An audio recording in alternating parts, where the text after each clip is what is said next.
This one, sticking with iPhone and media mastery.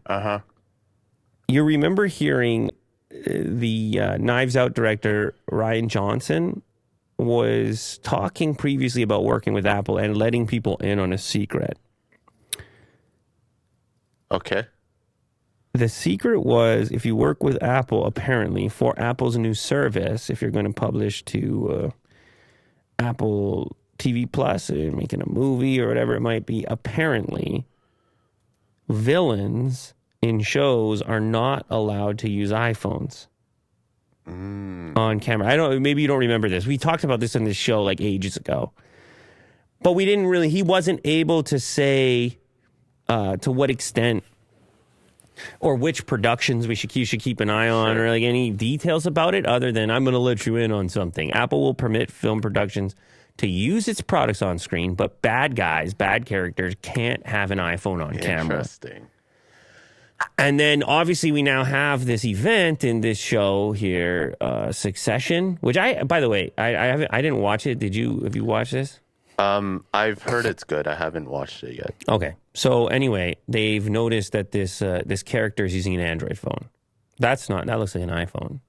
In the wake of Logan Roy's death, maybe this is spoilers, I don't even know, but that's not the part I'm interested in watching it. On Monday, a TikToker shared a video with the caption, "Not everyone using Apple phones except for Tom."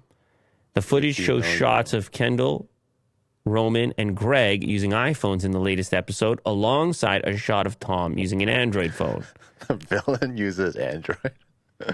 Oh, you like this story? It's funny. It's a little like, I wonder what kind of internal meetings that they had just for moments like these, for all their shows. It's kind of funny. And also the distinction between a villain and not a villain, like a hero.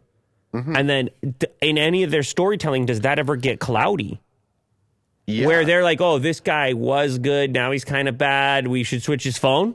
Yeah, and what about iPads? He was using an iPhone early on when he was doing good things. Like, how far in advance they need to know how many seasons of scripting to know, wait, that guy's going to be bad at some point. Give him an Android phone. And then the audience would be like, they switched. And then also, like, it could kind of screw up, or you could use it as a tool, storytelling tool, where you could take a good guy, give him an Android phone, so everyone thinks he's a bad guy. Yeah. Like a little twist. But then he's actually a good guy. And they're like, damn, you got me with that Android phone. They would never do that.